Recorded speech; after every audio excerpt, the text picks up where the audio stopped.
नमस्कार, खबर उत्तराखंड लेकर मैं हूं आपके साथ संदीप निरंजन सरकार। नैनीताल हाईकोर्ट की ओर से अंकिता भंडारी हत्या मामले की सीबीआई जांच याचिका खारिज की जाने और एसआईटी जांच पर भरोसा जताए जाने के फैसले का मुख्यमंत्री पुष्कर सिंह धामी ने स्वागत किया। सीएम पुष्कर सिंह धामी का कहना है कि अंकिता की हत्या की चार्जशीट पुलिस के द्वारा फाइल कर दी गई है। सरकार का प्रयास है कि अंकिता हत्याकांड मामले में आरोपियों को सख्त से सख्त सजा मिले।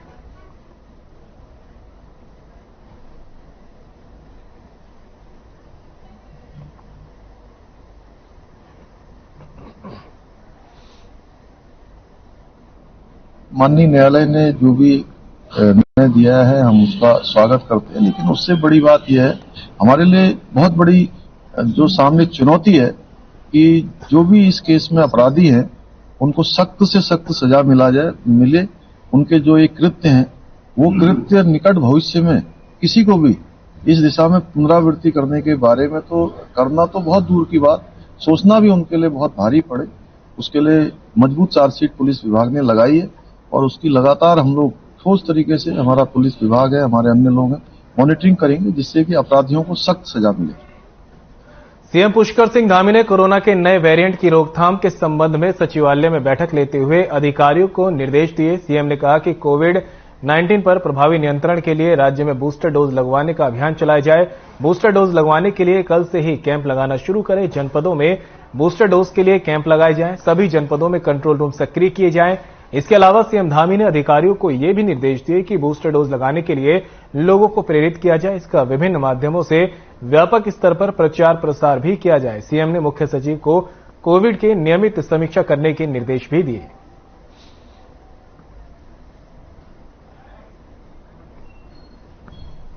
क्योंकि कोविड को लेकर जो भारत सरकार की जो गाइडलाइन आई है, जो जानकारी है, हम लोगों ने भी तय किया है कि जो जून में हमारी गाइडलाइन जारी हुई है उसी के आधार पर काम करेंगे और जागरूकता और सतर्कता दोनों पर विशेष ध्यान देते हुए, जो एक तो वैक्सीनेशन हमारे यहाँ लगभग 100% हो चुका है, बूस्टर डोज लगाने का भी जो है हम सभी से अपील करते हैं, सबसे कहते हैं कि बूस्टर डोज लगाएं और जो जरूरी सावधानी है वो बरतें। और भारत सरकार की जो गाइडलाइन है उसी के अनुसार राज्य सरकार भी काम करेगी और उसके लिए हम लोगों ने आज अहम एक बैठक कर ली है जिसमें सभी प्रकार के जो आने वाले समय की चीजें हैं उसके लिए विचार किया गया और तैयारियां शुरू कर दी।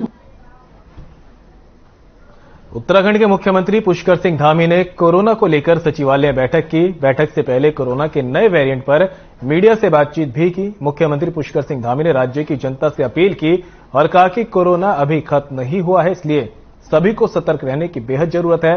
बता दें कि कोरिया संबंधी बैठक के बाद सभी जिलों के लिए नई एसओपी जैसे कुछ महत्वपूर्ण निर्देश भी जारी हो सकते हैं।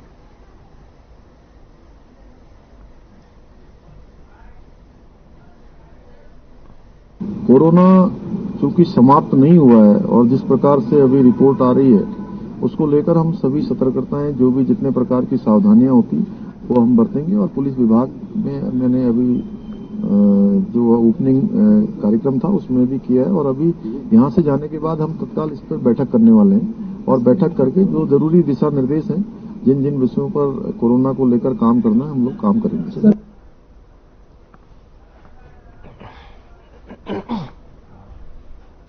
मुख्यमंत्री पुष्कर सिंह धामी ने पुलिस सप्ताह कार्यक्रम में शिरकत की। कार्यक्रम में पुलिस से जुड़ी तमाम चुनौतियों पर मंथन किया गया। इस मंथन में पुलिस विभाग से जुड़ी तमाम समस्याओं पर चर्चा हुई। इस दौरान सीएम धामी ने पुलिस सप्ताह को लेकर पहल की सराहना की और साथ ही कहा कि राज्य पुलिस को संसाधनों की कमी ना हो, उत्तराखंड ड्रग फ्री बने। इन तमाम विषयों पर मंथन किया गया। साथ ही 1000 जवानों की भर्ती की बात भी सीएम धामी ने कही। पुलिस महानिदेशक अशोक कुमार ने भी उत्तराखंड पुलिस सप्ताह के बारे में मीडिया से जानकारी साझा करते हुए कहा कि पीएम मोदी के स्मार्ट पुलिसिंग के विजन को साकार करने के लिए यह मंथन किया जा रहा है। इसके लिए सीएम धामी ने भी आश्वस्त किया कि राज्य पुलिस को संसाधनों की कमी नहीं आने देंगे।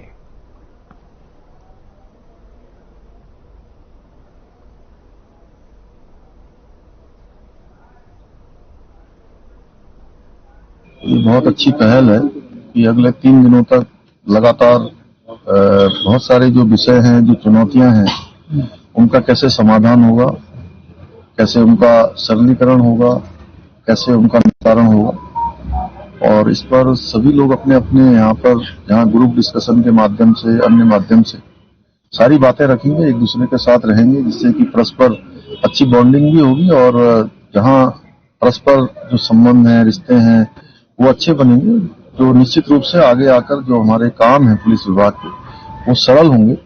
और आज हम लोगों ने यह भी, क्योंकि पुलिस विभाग अच्छा चले, अच्छा सुदृढ़ हो, उसके लिए राज्य सरकार की तरफ से जो संसाधन है उनकी कोई कमी नहीं होने दी जाएगी। जैसे माननीय मुख्यमंत्री जी ने खुद ही आश्वस्त किया है कि पुलिस विभाग की किसी भी आवश्यकता को हम संसाधनों की कमी नहीं होने देंगे, बहुत बड़ी बात है। और एक हमारी ओवरऑल वैकेंसी 4000 प्लस हो गई थी, तो जो 1521 की जो भर्ती अभी प्रक्रिया चल रही है, इसको ग्राउंड में आने में 1 साल से अधिक लगेगा। लोग भर्ती होंगे, फिर ट्रेनिंग होगी, तो उतने उन्होंने कहा उतने पीआरडी हम तब तक यूज करेंगे अस्थायी रूप से। और आने वाले साल में भी हमारी 1000 प्लस वैकेंसी हो रही है, उसके लिए भी भर्ती के लिए भी सर ने एग्री किया है।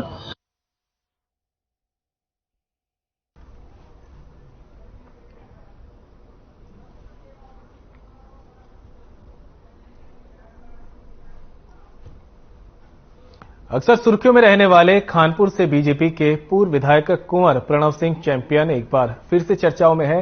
कानपुर के पूर्व विधायक कुंवर प्रणव सिंह के खिलाफ देहरादून के डालनवाला थाने में सरकारी काम में बाधा डालने को लेकर मुकदमा दर्ज किया गया है, जिसके लेकर पूर्व विधायक ने मुख्यमंत्री पुष्कर सिंह धामी और डीजीपी अशोक कुमार से मुलाकात की और उनके सामने अपना पक्ष रखा। उन्होंने संबंधित थाने के इंचार्ज के खिलाफ बदसलूकी करने का भी आरोप लगाया और साथ ही उन्होंने बताया कि सीएम ने उन्हें आश्वासन दिया है कि मामले की उचित जांच कराई जाएगी।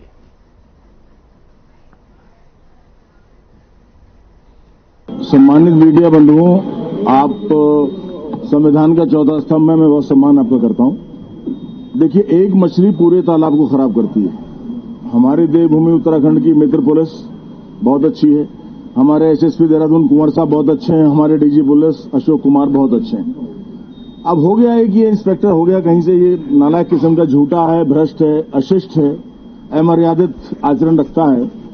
इसके द्वारा अभी दुकानों का एक घोटाला किया गया था, तो एसएसपी देहरादून ने अपने कार्यालय संबद्ध करते हुए इसको निलंबित किया था और एसपी सिटी सरिता डोभाल को इसकी जांच सौंपी थी। वो अपना पक्ष रखने आए थे। हमने एसपी ट्रैफिक देहरादून को एसएसपी को निर्देशित किया कि एसपी ट्रैफिक देहरादून से जांच कराएं, जो सच होगा वैसे काम होगा।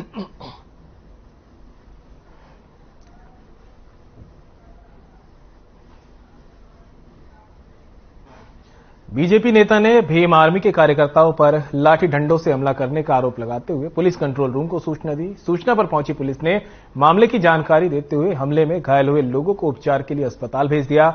बीजेपी नेता का आरोप है कि वे अपने साथियों के साथ 4 गाड़ियों से देहरादून के लिए निकले थे, तभी दिल्ली हाईवे पर दर्जनों भीम आर्मी के कार्यकर्ताओं ने उनके वाहन पर लाठी डंडों से हमला कर दिया। वाहनों में सवार करीब 4 से 5 लोगों को चोटें आई है और किसी तरह जान बचाकर वे वहां से निकले। फिलहाल पुलिस पूरे मामले की छानबीन में जुट गई है।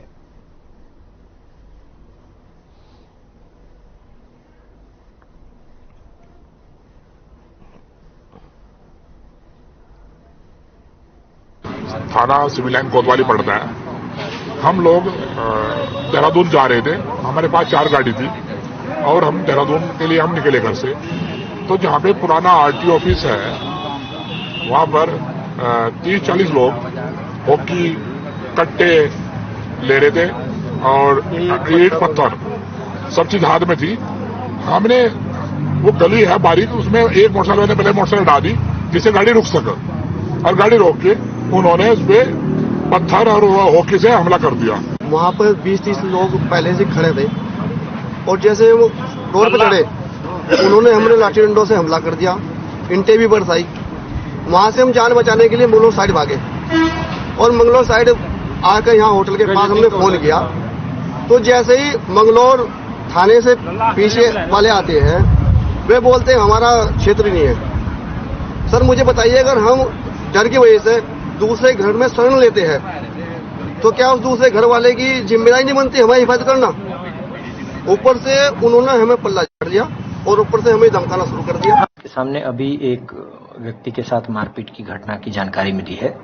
इस संबंध में मौके पर पुलिस बल भेजा गया है और अतिरिक्त जानकारी और सीसीटीवी फुटेज आदि जुटाने के लिए और उसका अवलोकन करने के निर्देश दिए गए हैं।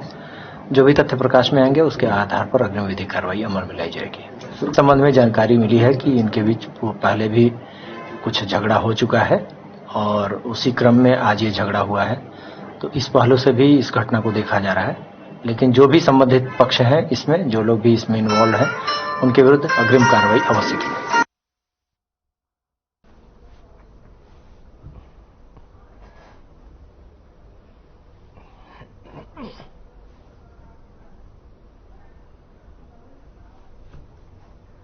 कोटद्वार की न्यायालय में गुरुवार को अंकिता हत्याकांड की सुनवाई हुई। अंकिता हत्याकांड के तीनों आरोपी अपना नार्को और पॉलीग्राफी टेस्ट कराने से कोर्ट में पलट गए हैं। आरोपी की तरफ से उनके वकील अमित सजवाण ने कोर्ट में आपत्ति डाली।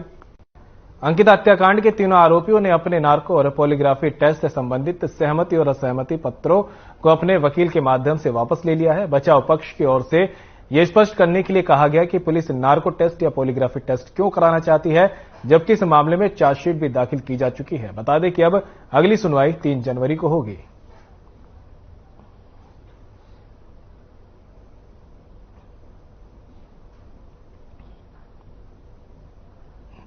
अपनी आपत्ति अभियुक्त गण की ओर से दाखिल करी, तो हमने पहली आपत्ति तो ये दाखिल करी कि इस मामले में अभी हम सहमति असहमति नहीं दे सकते हैं, क्योंकि इस मामले में एसआईटी ने प्रार्थना पत्र स्पष्ट नहीं दिया है।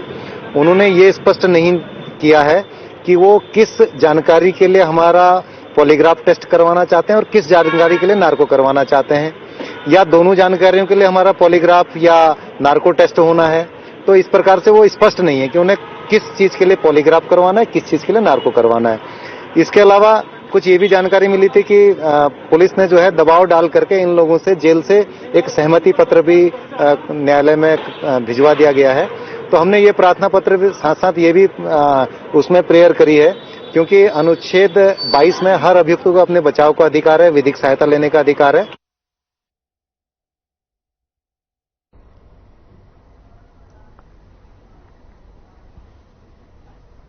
मंगलौर में पुरानी पेंशन को बहाल किए जाने की मांग को लेकर सेवानिवृत्त शिक्षकों ने शिक्षा मंत्री धन सिंह रावत को ज्ञापन सौंपा। सेवानिवृत्त शिक्षकों ने बताया कि प्रदेश सरकार के पेंशन बंद करने के बाद बुढ़ापे में अपना जीवन यापन करना मुश्किल हो गया है। सेवानिवृत्ति के बाद पेंशन ही उनके जीवन का सहारा होती है, लेकिन सरकार पेंशन के नाम पर चंद पैसे ही शिक्षकों को उनके गुजारे के लिए भेज रही है। इस स्थिति में जीवन व्यापन करना मुश्किल हो गया है, जबकि दूसरे राज्यों में पुरानी पेंशन बहाल कर दी गई है। उन्होंने सरकार से मांग की है कि आगामी लोकसभा चुनाव से पहले सेवानिवृत्त शिक्षकों को पुरानी पेंशन बहाल की जाए।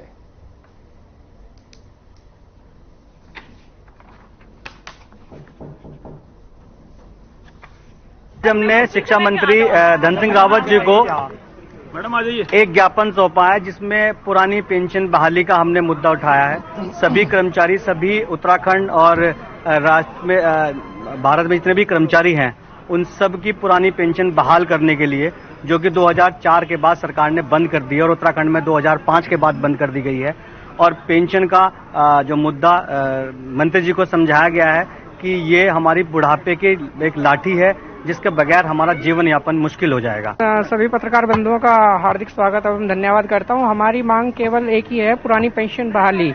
1 अक्टूबर 2005 के बाद उत्तराखंड सरकार ने इसे बंद कर दिया गया है, जबकि केंद्र सरकार के द्वारा 1 जनवरी 2004 को न्यू पेंशन स्कीम को लागू किया गया था। न्यू पेंशन स्कीम माने नो पेंशन स्कीम। चाहे हमारा देश का सरकारी कर्मचारी हो, डॉक्टर हो, चाहे हमारे देश का अर्धसैनिक बल हो, ये न्यू पेंशन स्कीम एक धोखा है। मात्र 1200 या 1500 2000 रुपए की हमें पेंशन मिल रही है। और अभी वर्तमान में राजस्थान सरकार ने, छत्तीसगढ़ सरकार ने, झारखंड ने और पंजाब सरकार ने भी पुरानी। उत्तराखंड राज्य महिला आयोग और राष्ट्रीय महिला आयोग की अध्यक्षता में 1 दिवसीय संवाददाता बैठक का आयोजन हुआ। यह बैठक बीजापुर गेस्ट हाउस में की गई, जहां कई राज्यों के महिला आयोग के अध्यक्ष ने हिस्सा लिया। इस बैठक में महिलाओं से जुड़े कई मुद्दों जैसे महिलाओं के कौशल विकास को बढ़ाना, जेलों में महिला कैदियों की स्थिति, HIV पॉजिटिव महिलाओं की दुर्दशा जैसे कई अहम मुद्दों पर गंभीरता से चर्चा हुई। बतौर राज्य महिला आयोग के अध्यक्ष कुसुम कंडवाल ने कहा कि महिलाओं के साथ अपराध की संख्या बढ़ी है नहीं है, बल्कि अब महिलाएं समाज के सामने आकर जागरूक होकर अपराधों का विरोध कर रही हैं।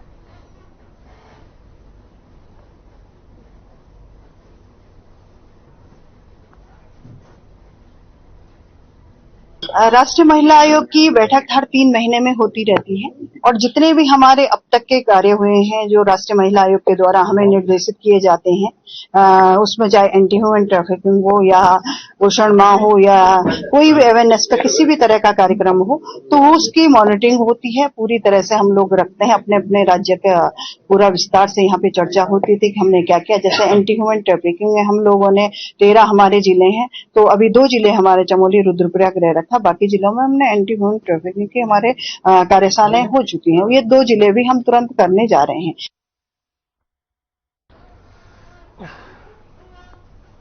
अल्मोड़ा जिले के विकास खंड स्लट में कोरोना संक्रमण के 2 साल बाद क्षेत्र पंचायत की बैठक हुई। यह बैठक पहली बार आयोजित की गई, जिसमें जन समस्याओं पर चर्चा हुई। इनमें बिजली, सड़क, पानी और स्वास्थ्य जैसी जरूरी सुविधाओं की बदहाली पर लोगों ने नाराजगी जताई और सरकारी विभागों पर समस्याओं की अनदेखी करने का आरोप लगाया। बैठक की अध्यक्षता ब्लॉक प्रमुख विक्रम सिंह रावत ने की। उन्होंने कहा कि सदन में पारित होने वाले प्रस्तावों को गंभीरता से लिया जाना चाहिए और उन पर समय रहते कार्रवाई होनी चाहिए। उन्होंने सदस्यों से बुनियादी सुविधाओं के विस्तार के लिए प्रयास करने का आह्वान किया।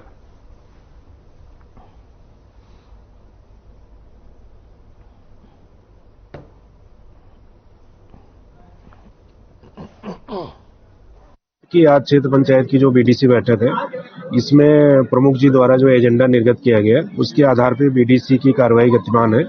इसमें जैसे अभी शिक्षा विभाग, स्वास्थ्य विभाग और पीडब्ल्यूडी डिपार्टमेंट के इसमें जो मुद्दे आए हुए हैं, विशेष रूप से सड़कों के जो है झाड़ी कटान की समस्याएं हैं, कुछ पैच वर्क के काम है और शिक्षा विभाग में कुछ भवन है जो जीर्ण शीर्ण है, उसके कुछ प्रकरण संज्ञान में आए हैं।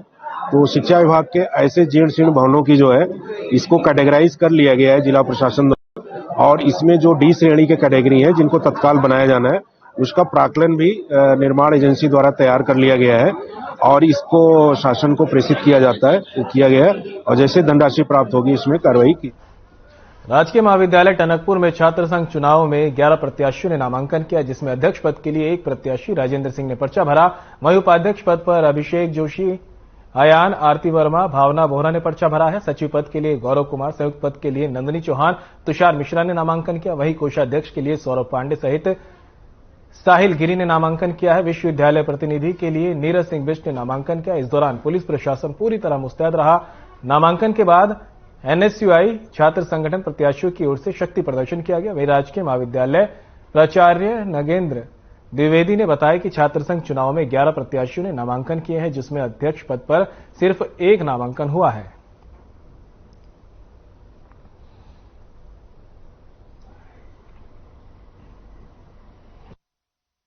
प्रत्याशियों ने नामांकन अभी तक किया है। अध्यक्ष पद पर अकेले श्री राजेंद्र सिंह हैं। उपाध्यक्ष, छात्रा उपाध्यक्ष, सचिव और संयुक्त सचिव और कोषाध्यक्ष, इन 4 पदों पर 2-2 प्रत्याशियों ने नामांकन करवाया है।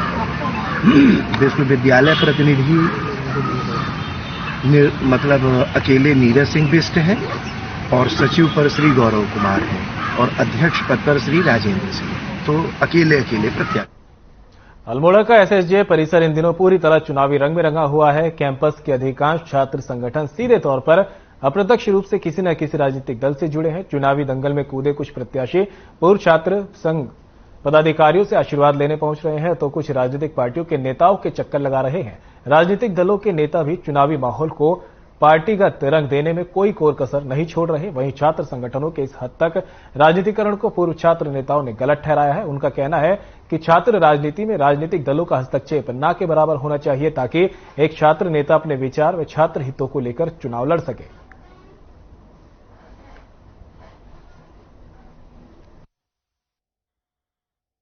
जिसमें हम 2003-4 में मैं छात्र संघ अध्यक्ष के रूप में मैंने कार्य करा, 2001-2 में उपाध्यक्ष के रूप में कार्य करा। लेकिन तब की राजनीति और आज की राजनीति में जमीन आसमान का अंतर हो गया है, क्योंकि अब जो है नया जो मास निकल के आ रहा है। एक तो लिंग 2 जो समिति है, लिंग 2 समिति के जो नियम है उसके अनुसार जो है छात्र को आगे बढ़ने का मौका नहीं मिल पा रहा है। आज छात्र आ रहे हैं, छात्र राजनीति में आ रहे हैं, लेकिन आते ही गायब हो जा रहे हैं। छात्र राजनीतिक पार्टियों के दखल को वैसे बेसिकली बहुत सही नहीं ठहराया जा सकता, क्योंकि छात्र का जो विचार है वह विचार राष्ट्र का विचार होना चाहिए। मगर जब राजनीतिक दल उसमें दखल देते हैं तो राजनीतिक दलों का विचार उस छात्र के विचार में आ जाता है, और इससे कहीं ना कहीं देश का भविष्य भी खराब होता है, छात्र का भविष्य भी खराब होता है, क्योंकि वो जो राजनीतिक दल के लोग हैं वो केवल और केवल युवाओं को, छात्र नेताओं को अपने प्रोपोगंडा को सिद्ध करने के लिए प्रयोग में लाते हैं। प्रदेश में 24 दिसंबर को छात्र संघ के चुनाव होने हैं। ऐसे में तमाम महाविद्यालयों के छात्र चुनाव की तैयारियों में जुटे हैं। पौड़ी जिले के राजकीय महाविद्यालय सतपुरी में छात्र संघ चुनाव की नामांकन प्रक्रिया के अंतिम दिन केवल 4 पदों पर ही नामांकन किया गया। हैरानी की बात यह रही कि छात्र संघ चुनाव में जिन 4 पदों के लिए नामांकन हुआ है उनमें सिर्फ एनएसयूआई के ही प्रत्याशी शामिल हैं। ऐसे में यहां का छात्र संघ चुनाव अब एक तरफा हो गया है, जिसके अब औपचारिकता ही बाकी है। नामांकन प्रक्रिया पूरी होने के बाद अब नाम वापसी और नामांकन पत्रों की जांच होगी। इसके बाद ही प्रत्याशियों की संख्या स्पष्ट हो पाएगी। फिलहाल एनएसयूआई के 4 प्रत्याशी छात्र संघ चुनावी मैदान में है, जिन्होंने अपना नामांकन दाखिल किया है। वहीं उप जिलाधिकारी चौबट्टा खाल संदीप कुमार ने भी राजकीय महाविद्यालय में चल रहे छात्र संघ चुनाव प्रक्रिया का निरीक्षण किया, ताकि चुनाव प्रक्रिया निष्पक्ष हो।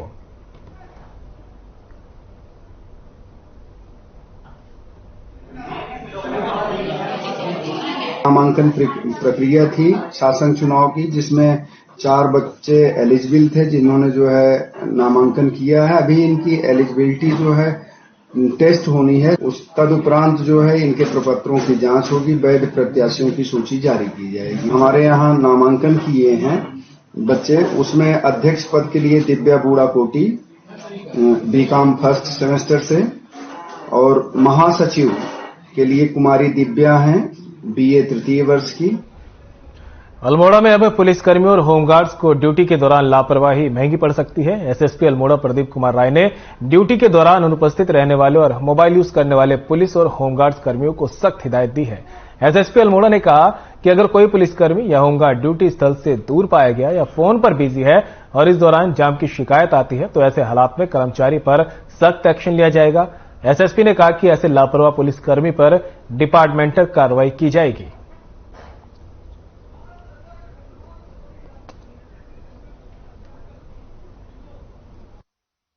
कि दूसरों के लिए बाधा उत्पन्न ना हो।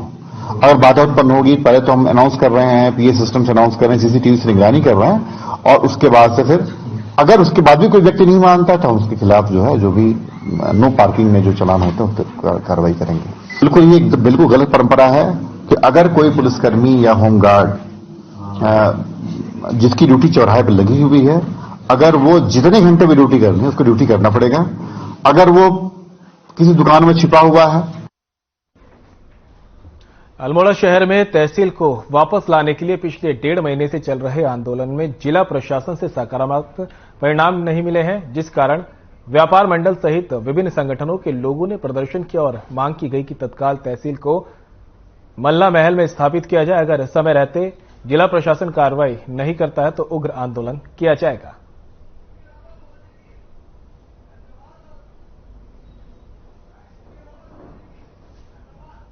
को वापस मल्ला महल में स्थापित करने को लेकर 1.5 महीने से हम लगातार आंदोलन कर रहे हैं। हम चाहते हैं कि जो हमारी ऐतिहासिक तहसील है, जो 1817 से हमारे कलेक्ट्रेट में स्थापित थी, पुराने कलेक्ट्रेट में, वो वापस मल्ला महल में स्थापित किया जाए। हमने इस संदर्भ में माननीय जिला प्रभारी मंत्री से भी, मुख्यमंत्री जी से भी वार्ता की थी और उनको समस्त अल्मोड़ा की जनता के हस्ताक्षर और अल्मोड़ा से लगती हुई जितनी हमारी ग्राम सभाएं हैं, इनके ग्राम प्रधान, ब्लॉक प्रमुख, जिला पंचायत सदस्य, सभी के हस्ताक्षरों की समर्थन पत्र की कॉपी दी थी।